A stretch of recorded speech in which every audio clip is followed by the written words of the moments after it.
If you've ever bought a guitar because you saw it in a movie or on a music video, go ahead and click that subscribe button.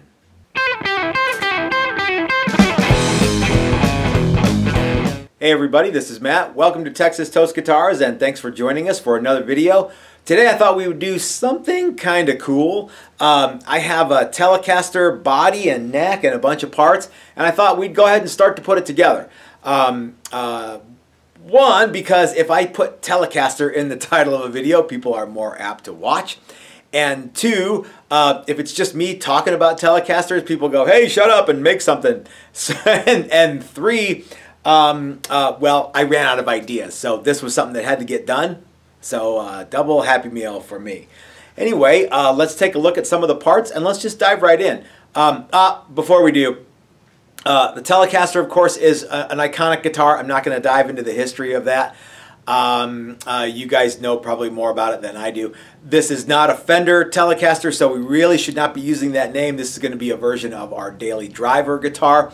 But gosh, guys, these things kind of fall together, and we're going to talk a little bit about that in the video and like why the Telecaster is such a great guitar. If you have never put a guitar together before or you've never built a guitar, why I recommend the Telecaster, and I mean, plus they're super cool, and why would you not want to have one? The other thing is we're going to be using a bunch of tools that you can find at Stuart McDonald from our toolboxes that come courtesy of StuMac. Link in the description below to a lot of the tools that you can find at StuMac that we keep in our workshop toolboxes here. When you come to one of our workshop, trains coming by. When you come to one of our workshops, you're issued a toolbox to use while you're here, and it's got everything you need to put something like this together, which is apropos because next week we've got a group of guys coming in. They're all going to build Fender style guitars, so that's going to be a lot of fun. And maybe I need to kind of get my chops up a little bit, put a Telecaster together. Plus, Chris isn't here, so you know I can do whatever I want. Actually, I just called Chris. Okay, all right, so anyway, gang, let's jump right in and let me show you what we have and what we're going to do. So we actually had this body sitting around, and the reason that it's not put together yet is because when I was putting it together last time, the screw gun slipped, and I poked, actually there's a hole right here, and I poked it when I was drilling for the control plate, and so Chris had to repaint it. This was originally one of our recession specials. It's a roasted pine body, which is very, very light and super, super cool. Steve at Maximum Guitar Works built this body for us. He went ahead and put an arm contour on it because I like arm contours on tellies. We already sold the other recession specials, but this is the last one. We had a neck that Steve built for us. This is a bird's eye maple with two, I think it's roasted maple stripes down the center because I think it looks cool. And yeah, it's got our TTG limited edition headstock. This is going to be a neat guitar. So I've also chosen a tortoiseshell pickguard because I like tortoiseshell pickguards. I've chosen a compensated bridge. Of course, we've got a pre-wired, pre-assembled Telecaster control plate, so that's cool. And I even got some really excellent TV Jones Telecaster pickups, courtesy of my friend BK, who sent these out to me. Thank you, BK. We're going to be using Hipshot tuners because we use Hipshot tuners on everything. And the rest of this stuff over here, you know, regular neck plate, jack cup, and stuff like that. So, so thank you to BK for the pickups. Thank you to our good friends at Hipshot for making the good Hipshot tuners. Thank you to Steve at Maximum Guitar Works. Thank you to Stuart McDonald, and thank you to you guys for watching. All right, let's enough with this nonsense. Let's jump in and make. Let's see if we can make some moves here. So the first thing I think we should do is probably pre-assemble all the parts that we can possibly pre-assemble. Like I think, for example, getting the bridge pickup installed in the bridge, getting the tuners installed on the neck is a good idea. So let's start with that stuff first. So I think the first thing that we're going to do is we're going to put the tuners onto the neck.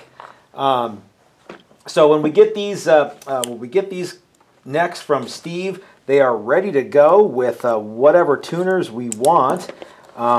We always choose the Hipshot stuff because we like it. And I don't believe that anybody makes a better tuner than Hipshot. So these are staggered posts, and it actually says, I don't know if you can see it, but it actually says right on the post there how high it is. This one is a 21 millimeter. So it actually goes in the, so the low E, you got to put it on the right way though, Matt. The low E and the A string will be 21, and all I have to do is find that number again. There it is, 21.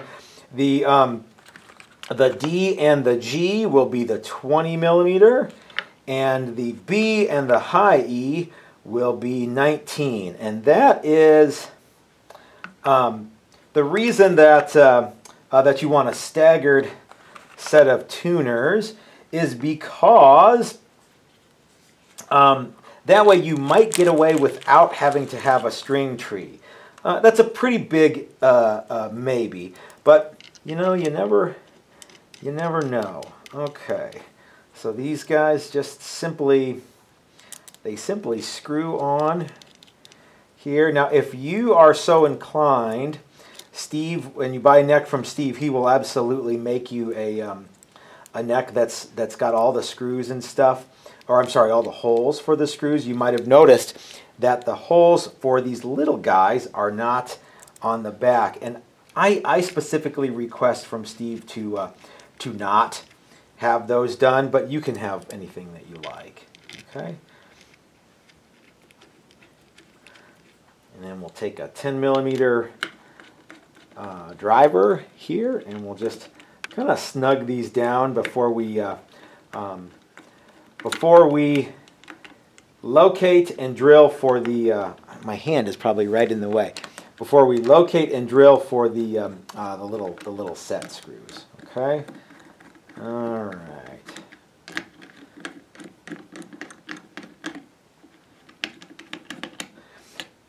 Hipshot also sends these plates. You know what? Okay, wait. I'm changing my mind. I think I'm going to use these plates because it's going to make life a little easier and I won't have to drill for those holes.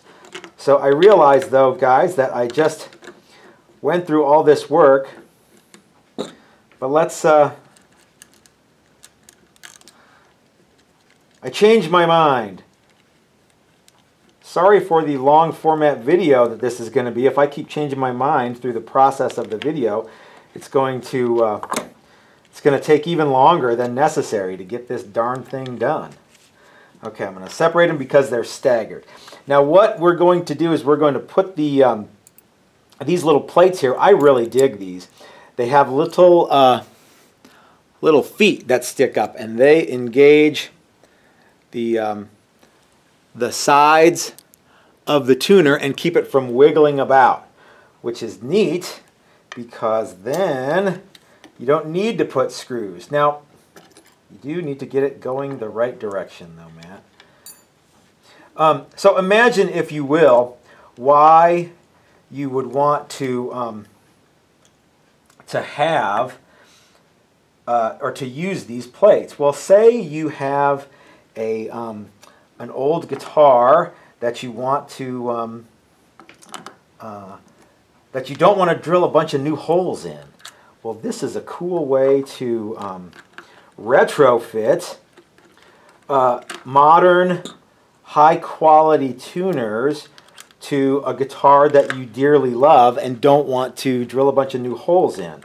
Can you guys imagine what would have happened if these tuners would have been available in the 70s? There would have been a bunch of vintage Les Pauls without a bunch of extra holes drilled for Grovers. Okay. So, but you don't have to, you don't have to use these exclusively on vintage guitars. Why can't you use these on a brand new guitar, right? I mean, we're going to. Oh, rats. This would have been a lot easier if I had decided. If I would have decided beforehand that this was a good idea. Okay, but you know what? We are nothing if not ready to shift on the fly. All right? Okay. All right, get in there now. All right, let's get a couple of these guys started, and I think it's going to make life a little easier if we just have them going a little bit. The nice thing about using these is they're done. You know what I mean? We don't have to like line up tuners and make sure that they're straight. All these tuners are now installed, and they're as straight as we can get them. Check that out. That looks pretty cool, you guys. Okay, so Hipshot tuners and the little plates. These are the locking tuners, which I think are super cool, even if you don't have a trim. So, all right, tuners are done. Let's set that aside and get started on some other stuff. You know what else we're going to do? We're going to save these little screws in case I ever need them. I have lots and lots and lots of these boxes that just say screws on them. You'd be surprised how many times that you know, the screws that you get with the stuff, maybe they strip out or you lose them. So keeping the ones you don't use is not the worst idea. All right, now let's have a look at our super cool TV Jones pickups that our buddy BK sent us. These are really excellent, and thank you again, BK, for sending us these. We're going to be using springs to mount these guys, and yeah, so this is going to go into our Tele bridge with our compensated saddles, just like this.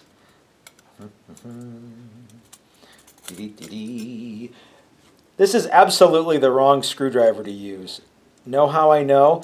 Because it's like a foot long, and I don't really need a foot of screwdriver. What I need is this handy little box from StewMac that has a screwdriver with a bunch of bits that I really, really like. Okay, let's see here. Are you ready to cooperate, Mr. TV Jones pickups? There you go. Okay. I probably, no, nay, definitely should have put these all in before I started screwing them down. But you know what? It's been a while since I've done any assembly work. Chris very graciously does all the assembly work and leaves me to basically goof around in the wood shop, which is the way that's kind of the way I would prefer it. So I get dusty and dirty, but I rather like it. Okay, gang. All right. The bridge pickup is installed in the bridge, and it looks like $100 million. The other thing that we want to do is we want to mount the neck pickup. And I actually like to mount the neck pickup in the pick guard rather than screw it directly to the body. So this pick guard, though, does not have holes for mounting, so I'm going to have to get some holes drilled so that I can in fact mount the pickups. I'm also going to need some screws to do that. So let me go find some of that stuff and we'll be right back. All right, I've got some screws, I've got my pick guard, and what I'm going to do is I'm going to just take the pickup, and from the back I'm going to mark where the holes need to go. I'm not going to go for it because I don't want to drill into my hand. But yeah, you guys can see here. This is where the pickup is going to go, you know what I'm going to do though? You know what I'm going to do though, gang? I'm going to tape this in because I'm noticing that I have some quite a bit of wiggle room here. So I want to get this as even as possible. So I'm going to tape it down because when I drill my holes, I want them to be as even as humanly possible. Right? Right. Okay.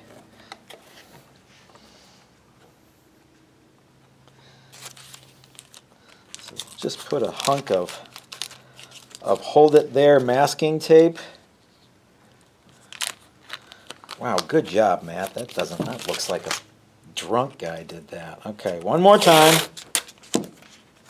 One more time, fellas. Once more into the breach. Okay. Let's try this again.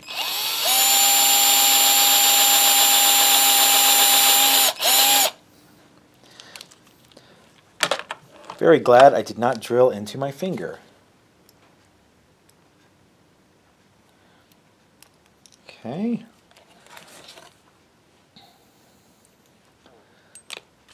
I'm going to, of course, I'm going to cut a chamfer in my pick guard now where that hole is using a chamfering bit.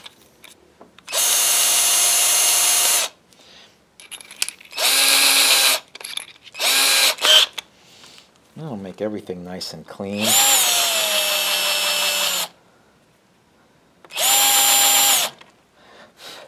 I want to fit it to my screw, yeah. Oh, I think this this hole might need to be embiggened a little bit as well.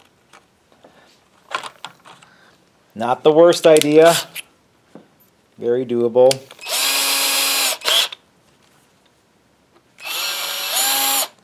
Okay.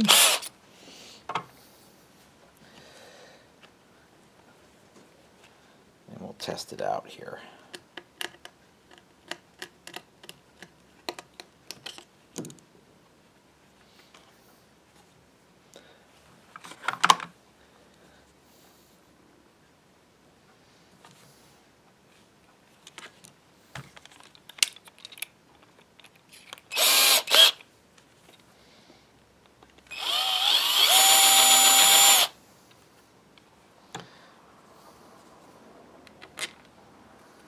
There we go.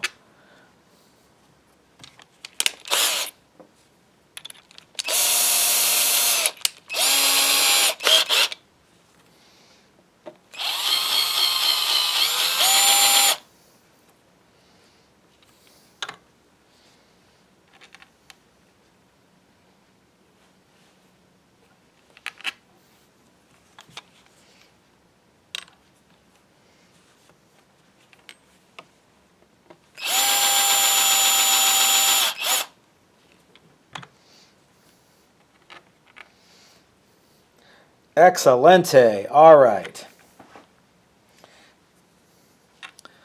Let's get a spring. And we'll actually attach this side, and then we'll drill the hole for the other side so that it's exactly in the right spot it needs to be in. Now with your third hand, and remember to hold your mouth right. Okay.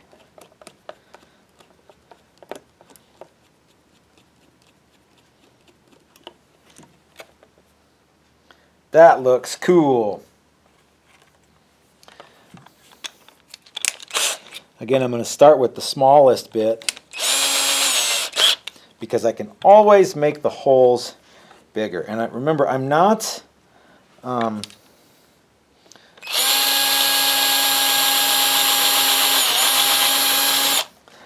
drilling the hole smaller because I want to make the hole smaller. I'm drilling the hole smaller so that I can use the pickup hole as the as the guide, and I don't want to make it any bigger than it absolutely has to be, and I certainly don't want to enlarge the bobbin or the base material of the pickup, because that would mean that I couldn't screw the screw in. Right? Right. Okay.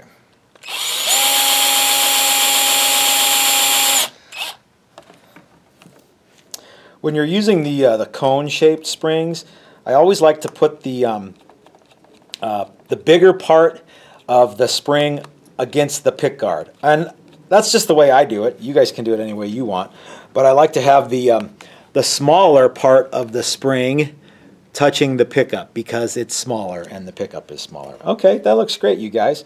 Now we can we're good to go. Looks pretty good. I think we've got a little too much screw showing here, so we're going to trim those down a little bit. We don't want to cut it all the way off, but cutting some of it off is good so that it fits in the body. Speaking of the body, let's look at that next. All right, there's a couple more things we can do to the body before we start joining parts to it. One, we can clean out the neck pocket here a little bit. There's a ridge of paint that we need to kind of sand so our neck fits in. We can also install our the ferrules in the back of the body. That's a good thing. So let's start by getting the neck to fit. Again, this neck was already fit to this body one time. So, you know what? There's really no point in taking it any. It doesn't need to be a whole lot tighter than that.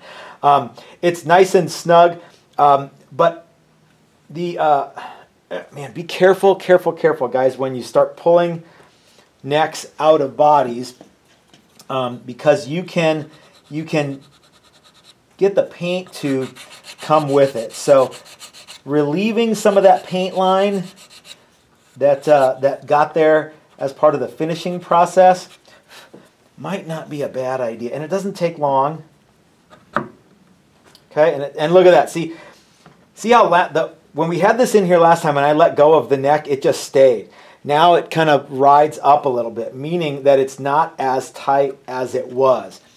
And again, the reason I don't want it to be super, super tight is because I don't want the paint to come away from the edge if whoever buys this guitar decides I need to pull the neck off of this to, I don't know, do whatever they do.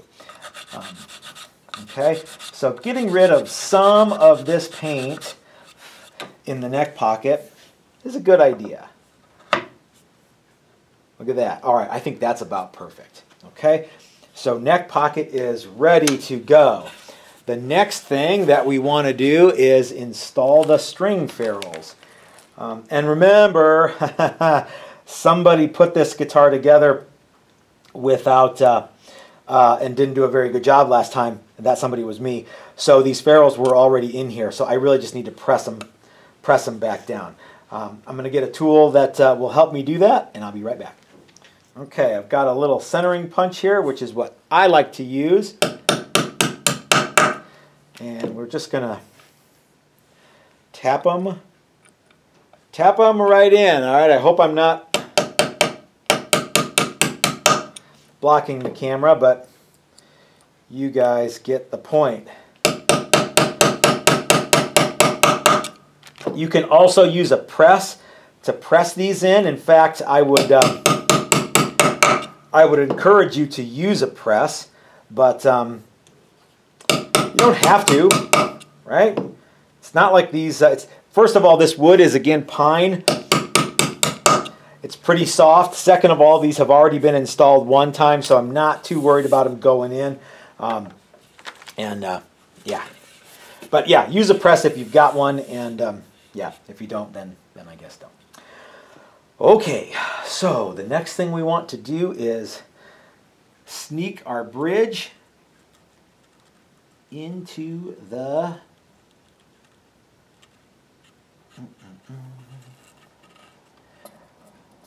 bridge cavity, and that looks terrific.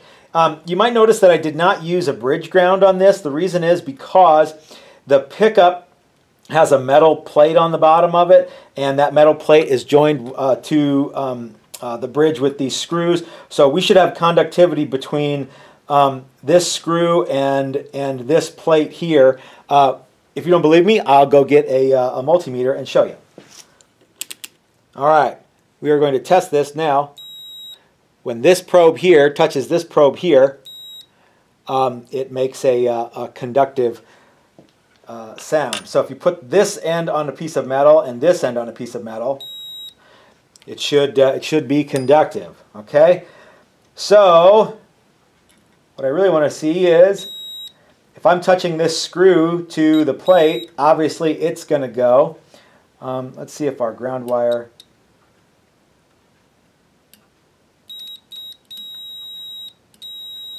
Okay, so I'm on my ground wire here and I'm touching my plate. Okay, and I have to make sure to hold the ground wire nice and snug on there.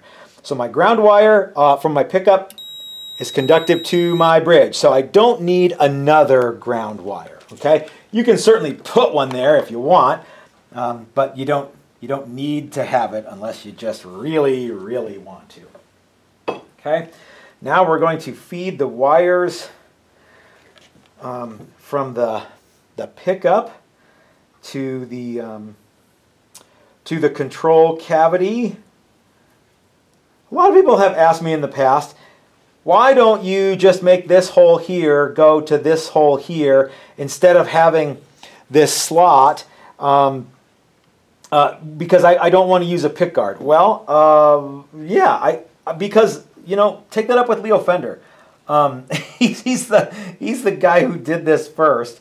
And of course, if you want to ever not use a pick guard, then you should just simply design your body to not require a pick guard or a channel through which the neck pickup goes, or say you don't want to have a neck pickup or whatever. Yeah, then don't put it in there. But the reason that we do a lot of the stuff that we do is because Leo Fender said so, right?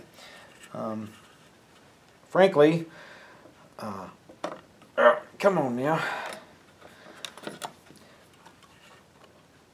If Leo Fender and the Lord Almighty didn't need to have that wire channel there, then they wouldn't have done it. Okay, I can feel already I need to cut a little more off those screws because they're binding a little bit. So we're going to trim them way back. Which is one of the neat things about mounting the pickups to the directly to the body is you don't have to worry about that. And I realized too that I just said, you know what, take it up with Leo Fender. And of course Leo Fender's original guitar, the pickups were mounted, hard mounted to the body. And I just made a big point of telling everyone that if Leo Fender did it, it's good enough for me, and then I do you like that. Okay. All right. Please forgive me, gentle viewer. All right. So we've got our bridge is on here. Our pick guard is on here. That looks super cool, you guys. I say let's go ahead and mount the neck and move on to that part. All right. My workbench is getting cluttered, which means we must be getting close. So one thing that I want to do before I mount the neck is I want to tape some of this stuff down so it's not wiggling about. I'm not trying to hold it in place for anything yet, for any actual reason. What I really just want to do is keep it from bouncing around so that it doesn't flop out and scratch something. Okay, so I should clear off a little spot here. Get my phone out of the way, get anything sharp, any screws and whatnot from damaging the guitar. Okay, I've got a plate here. The screws that come with these plates totally suck. So we're going to get rid of them. I also, you don't have to use this plate here, this plastic plate, but I was born in 1970, so the plates.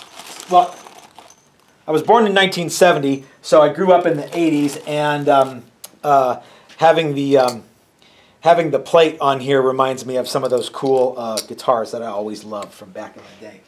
All right, so we are going to go ahead and just kind of press the neck in here. Dang it, new camera angle. Okay.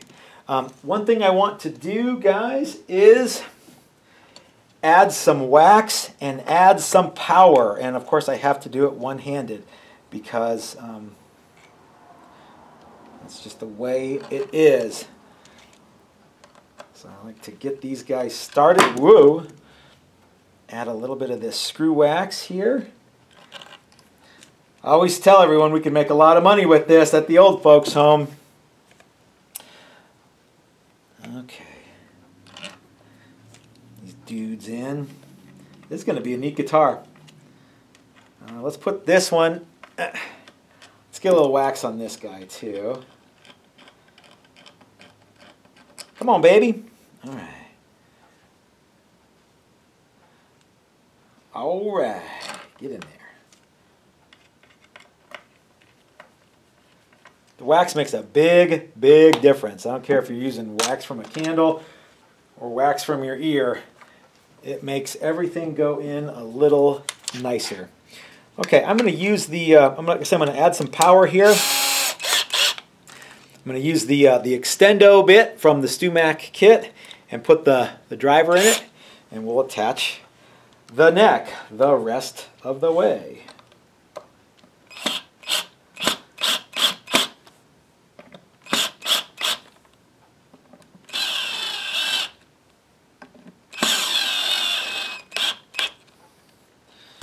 I want to use the clutch.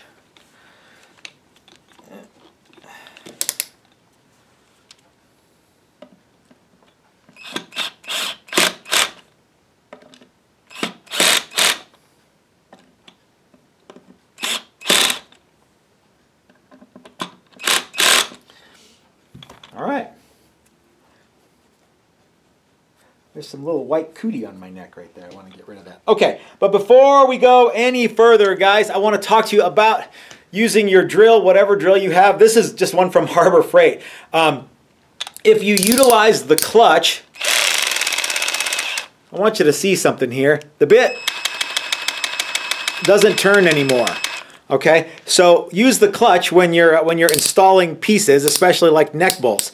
I had this one set on 10, and that's not me playing Army. That's it's actually, I want the drill bit to, or the screw bit to stop turning. Okay, and the clutch is a cool tool. A lot of people go, I would never use that. What if I strip out the screws? Well, if you use the clutch on your drill, you probably won't strip out the screws. Okay, okay. So, let's see. What else do we have, gang? I think that now is a terrific time to kind of look at everything and make sure it all looks good. And this is where I'm going to start to tell you guys about how the Telecaster just kind of starts falling into place. Okay, when it comes to assembly. Okay, I know for a fact that my neck is where it's going to be, which means that this part of my pickguard is where it's going to be. I know for a fact that my bridge has to line up with the holes for the screws that hold the bridge down, as well as the holes that the strings pass through. And I know that I want my reveal of my pickguard to the bridge, that is to say the distance from where the pickguard stops and the bridge starts, I want that gap to be even all the way around. I also know that I want this guy to look right and fit in the cavity and have everything look correct. Dang, that's going to be sweet, you guys. All right, cool. So, so no big shake here. What we're going to do first is we're going to mount the bridge because we know it's got to go where it's got to go. Okay, and we'll use the screws that came with the bridge, and we'll put a little of that wax, that good stuff on here. Let's make sure that, yep, that's going to be the right size. The right size bit, and I want to have that clutch set again. I'm actually going to back it down a little bit.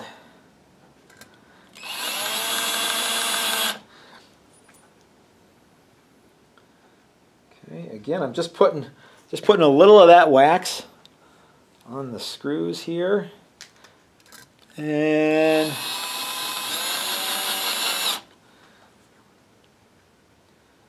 screwing it down. Remember when I said how cool this looked? I wasn't joking. All right. That might be a little too much wax. Put that back in your ear. Okay.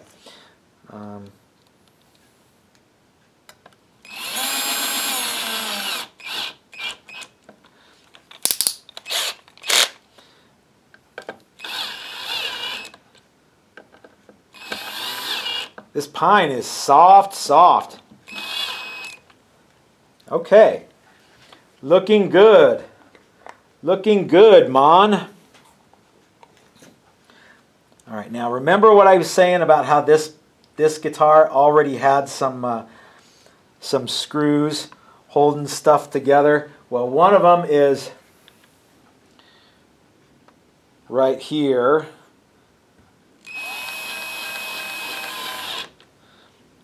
So we're going to be able to reuse that one. One of them is right here. Be able to reuse that one. This little guy. Can reuse that one. This actually helps to you know, just reuse all the pickguard and everything too. Okay, so the only one that we have that didn't get screwed down is this little guy here. I'm going to pre-drill, and the reason I'm going to pre-drill is because the last time I was assembling this guitar, I didn't pre-drill. And that's where I got into trouble.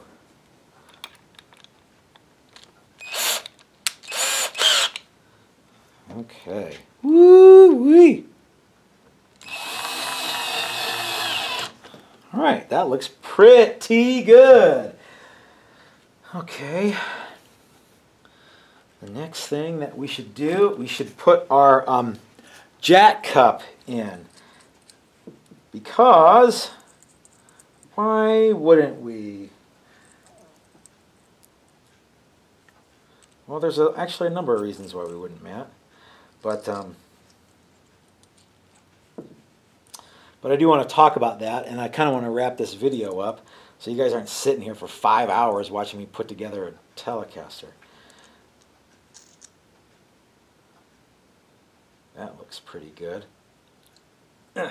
Okay, one of the things that Chris does that's excellent is he recesses the jack cup so that he kind of Frenches it into the body there, so that looks cool. These guys just have a couple of screws that hold that together and hold that to the body, so it's even faster than using the Fender style cup.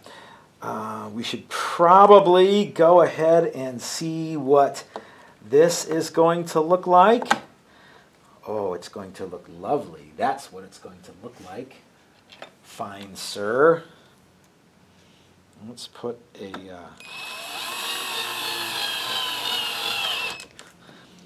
a screw there, and let's drill for a new screw to go right here.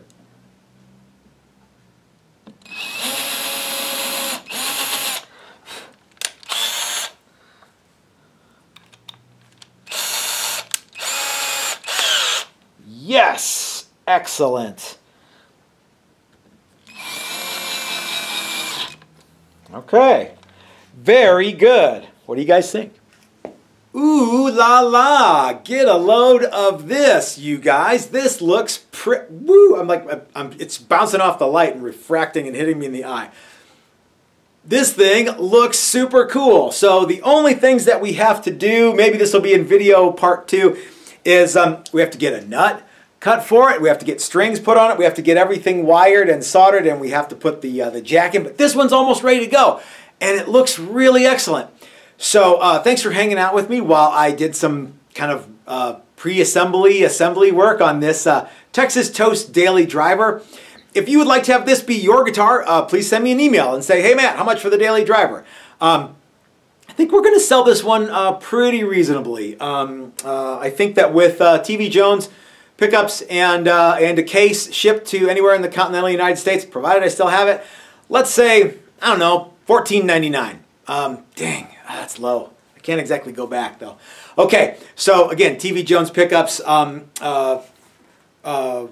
bird's eye maple neck, rosewood fingerboard, Hipshot, and everything. And this is a cool guitar. And you guys should buy this, or maybe I should buy it. Anyway. Thanks for hanging out with me, you guys. I'd like to thank the people at Stu Mac, the people at Maximum Guitar Works, the people at TV Jones, and of course the people who watch this video and let me know how much fun it is to watch me put guitars together, and all the people who go, you did it wrong. I love all of you equally well. The comment section is completely out of control. Get in there. I want to tell you guys, I read all of your comments. I read every single one. I may not be able to comment on them all the time, but yeah, I do read them all. And my new rule is that unless it's really it's an old video, I generally don't comment back. But if it's a new video, first 24 hours or so, I always try to comment back. But please leave me comments and let me know what you guys think, and tell me how much you love me and how handsome you think I am. Also want to thank my good friend BK for donating these pickups to me, because TV Jones are super excellent. Thank you so much, BK. Anyway, this guitar is super cool. Texas Toast Daily Driver with the 73 finish and all the neat crap I was just telling you about. This could be yours. Like I said, I shouldn't do this. $14.99 shipped in the continental United States, as long as it lasts. The first person who emails me gets it. So anyway, guys, thanks for watching. If you liked the video, give me the thumbs up. If you haven't subscribed yet, please do so. If you like the kind of content that we make, you might want to consider going over to our Patreon page and becoming a member. You can also click join on YouTube, and even $1 a month goes a long way to helping us bring you guys neat stuff like this. Of course, if you can't do it, no problem. Please like the video, and even better, share. So until next time, this is Matt at Texas Toast, reminding you that if you're so smart, you should do it. Wait. So until next time, this is Matt at Texas Toast Guitars, reminding you that if you're so smart, start your own YouTube channel. That's what I did. We'll see you next time. Have a great week, guys.